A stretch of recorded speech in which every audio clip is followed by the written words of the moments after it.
materia económica con nuestro segundo invitado esta jornada, el economista Aro Olmos, está con nosotros. Feliz año, gracias Feliz año, hermano, un placer. por acompañarnos acá esta mañana. Y hablamos de varios temas que ayer el presidente, bueno, también no solamente habló desde el aspecto político, que lo abordamos con nuestro invitado anterior, esta propuesta de una reforma constitucional, sino también ha sido una perspectiva de lo que fue 2024 en materia económica.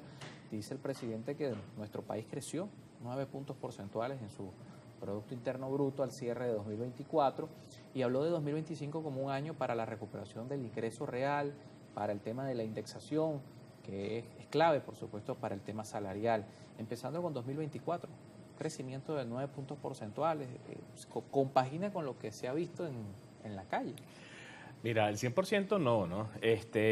Ok, al final de cuentas lo que el Ejecutivo Nacional manifiesta es el deseo de que 2024 cierre, no está el dato oficial todavía, el Banco Central, por ejemplo, cierre con un crecimiento por el orden del 9%. Ya habían dicho un 10%, ¿sí? Al final de cuentas, todos los entes oficiales y entes multilaterales también habían tenido una postura de crecimiento de Venezuela, pero por el orden de 3.5-4% para 2024, ¿no? Para entender si efectivamente eso va a llegar a pasar, tenemos que hacer un breve recuento de lo que fue 2024 a nivel de política económica, ¿no? 2024, sin tener todavía datos oficiales de cierre, algunos están a noviembre, otros están a octubre, pero al final de cuentas Venezuela tuvo un tránsito muy particular, ¿no? Por lo menos en lo que fue materia monetaria, en términos generales, seguimos viendo un encaje muy elevado, ¿no? Superior, pues todavía al 70%.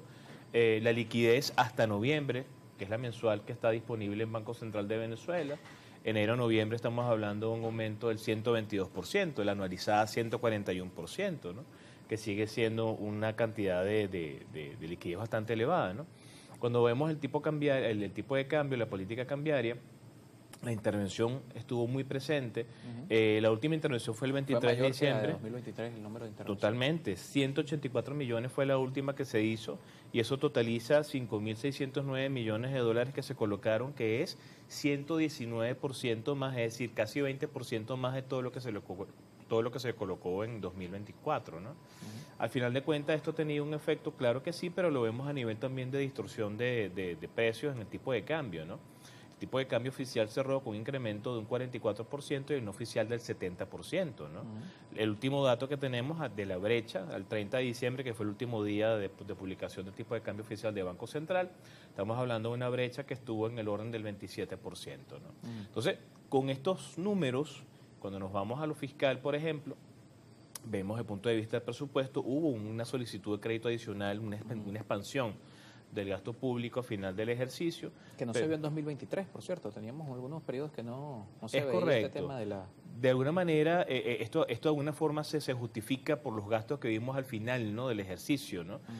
Sin embargo, bueno, fueron 20.492 millones de dólares que se colocaron durante el año 2024, ¿no? Pero eso tienes que sumarle un acumulado de recaudación enero-noviembre de 9.381 millones de dólares, que es bastante, ¿no? Evidentemente, cuando uno escucha estas cifras, tú dices, bueno, quizás es posible hablar del 9%.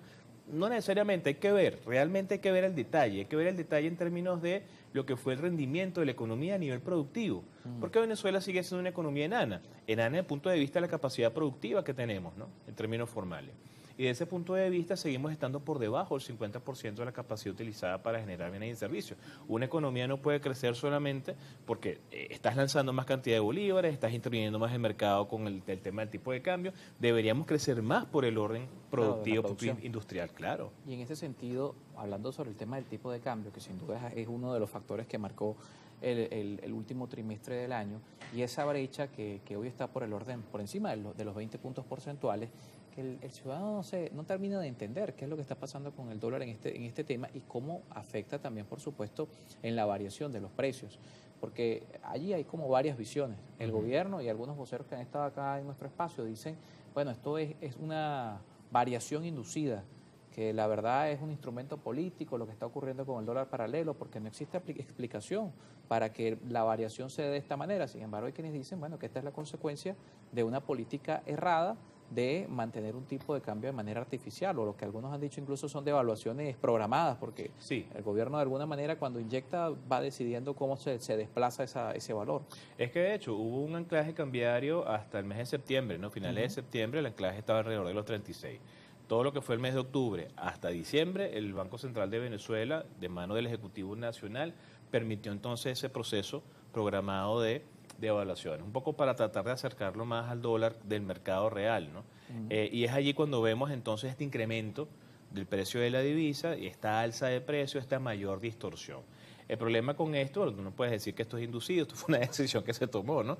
Porque la decisión de estar anclado a 36 se mantuvo hasta el mes de septiembre y la decisión de permitir que se deslizara hasta llegar al 51.92 bolívares, que fue el último precio que tuvo oficial, también fue una decisión consciente del Ejecutivo Nacional, un poco para tratar de hacerlo llegar a un precio real. Sin embargo, a una velocidad va el tipo de cambio oficial, a otra velocidad va el no oficial, sobre todo en un esquema de incertidumbre y un esquema de mayor distorsión de precios, ¿no? Y en el último trimestre de mayor consumo y de mayor circulación de dinero, por eso te hablaba de la liquidez, claro, ¿no? Que siguió creciendo. Entonces, efectivamente, bueno, no le podemos echar la culpa a otra cosa que no sea la gestión de la política económica, ¿no? Por decirlo de alguna manera. O sea, el resultado que estamos viendo 2024 es el acumulado de lo que se hizo desde el punto de vista de la política económica, tomando en consideración pues las variables que tenía el Ejecutivo a la mano para llevar esto, ¿no? En este tema, por supuesto, ¿cuál es la lógica de la fijación de este tipo de cambios paralelos? Porque volvemos al argumento del oficialismo. Es que esto es una política que hay detrás de la fijación de este tipo de cambios. Y quienes defienden el mercado oficial, bueno, son instituciones bancarias, hay intervención, hay una información un poco más amplia respecto a los oferentes y respecto a los que demandan divisas a través de las plataformas que establecen las distintas instituciones bancarias, pero en el caso del mercado paralelo no hay mayor explicación de por qué el dólar vale algo a las 9 de la mañana y después vale tiene otro valor a la 1 de la tarde. Bueno, básicamente eso es oferta y demanda, ¿no? Y en la medida en la cual no logremos darle valor intrínseco al bolívar, y eso se logra más por la vía de la producción que por la vía de las intervenciones, vamos a seguir teniendo esta carrera que generalmente la pierde el ciudadano de a pie. Claro. Porque en definitiva la distancia que hay, esos 14 bolívares que hubo de distancia el 30 de diciembre, siguen estando presentes y la distorsión no fue que terminó el 31 de diciembre a las 12, sino que la distorsión sigue en el año 2025 y la seguimos viendo en los actuales momentos. Entonces, de alguna manera, no se solventa solo con colocar grandes cantidades de divisas en el mercado, porque el costo de oportunidad que han tenido, esos 5.609 millones de dólares, es bastante elevado. Eso es la mitad de lo que de alguna manera reporta el Banco Central como reservas internacionales totales, ¿no? Por ejemplo, imagínate tú. Entonces, imagínate tú. Y hay que ver que si es sostenible en el tiempo, claro, esta política, ¿no? Y eso depende, entonces ahí vamos al tema de incertidumbre, la cuestión geopolítica y la principal variable que mueve la economía venezolana, que sigue siendo el petróleo. De alguna manera, cómo tú puedes sostener una política de este tipo cuando de alguna forma dependes de unas licencias, unas concesiones, unas aprobaciones que tienen que ver con un tema político, geopolítico bastante complejo, en el que de alguna manera ya vamos a ver cómo se va a mover 2025 después del 20 de enero, la asunción de Trump, y después el 10 de enero del tema, bueno, de la situación política en Venezuela. Sobre ese tema de las sanciones, y por supuesto 2025 es un año de mucha expectativa en este sentido, porque hay quienes tienen la idea de que Donald Trump va a ser pragmático y va a venir con una política distinta sobre el tema de Venezuela.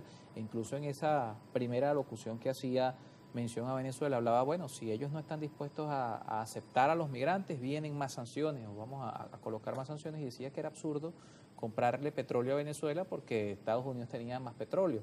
Pero lo cierto es que hay quienes tienen la expectativa de que venga una posibilidad de apertura en este sentido, entendiendo que hay intereses hoy que se encuentran, pues ellos les interesa la deportación masiva y a Venezuela le interesa apertura en materia energética, y pudiera ser un punto de coincidencia.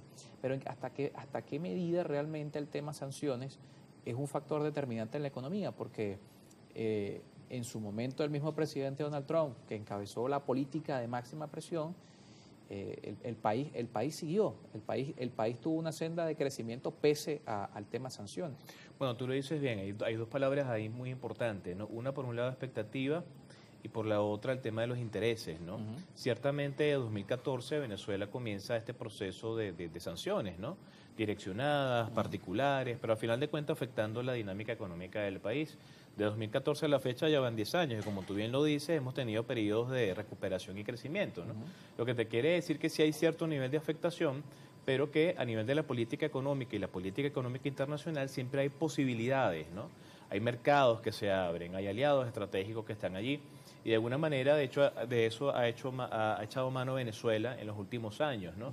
Si tú de alguna manera tienes en el mercado de la energía un producto que es demandado, y hay una sanción, bueno, habrá mercados donde lo puedas llevar, efectivamente al descuento, con una cantidad de costos adicionales, pero vas a tener ingresos por esa vía. El problema con esto es que si bien hay una situación de sanciones, también hay una gran cantidad de grupos que están haciendo un trabajo para tratar en lo posible, en función de los intereses y los lobbies que se están haciendo, de que efectivamente, pues, la situación de Venezuela, desde el punto de vista del mercado energético, en términos de las licencias con Chevron y para poder seguir vendiendo a Estados Unidos, se mantenga, ¿no?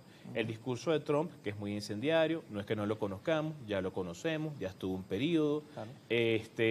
No sabemos si viene con la misma visión. Hasta ahora, en el verbo, encendido, como siempre, se habla sobre muchas cosas de Venezuela, pero evidentemente una cosa es la política, otra cosa es la economía y otra cosa son los intereses económicos a nivel geopolítico. Claro. Y que este no es el mismo plano geopolítico del gobierno anterior. Totalmente. Llega a un mundo totalmente distinto. Entonces, a nivel de expectativas, como tú bien lo decías, la construcción de escenarios es muy importante. En los actuales momentos en Venezuela, no solamente la construcción de escenarios en función de una visión de entendimiento y de comunicación o efectivamente una visión de no entendimiento y de apertura hacia otros mercados, que era lo que ha venido pasando hasta ahora. Hay mucho todavía por ver, ¿no? Y de hecho, llegado el día 20 de enero, todavía hay muchas cosas que no sabremos. Tendremos que ver un primer trimestre y comenzar a ver esas primeras acciones, ¿no?, reales que tome Trump en función de Venezuela a nivel de la política económica y la política internacional. Bien, vamos a hacer una pausa. El presidente hablaba también en esa entrevista sobre un tema clave que es el ingreso. Los ingresos, la recuperación de los ingresos reales y la indexación. Hablamos de eso un poco al regreso con nuestro invitado Aarón Olmos, 7 de la mañana con 50 minutos. Recuerden que ustedes también pueden enviar preguntas y comentarios, siempre bienvenidos, con nuestro usuario en Telegram, @primerapagina GB.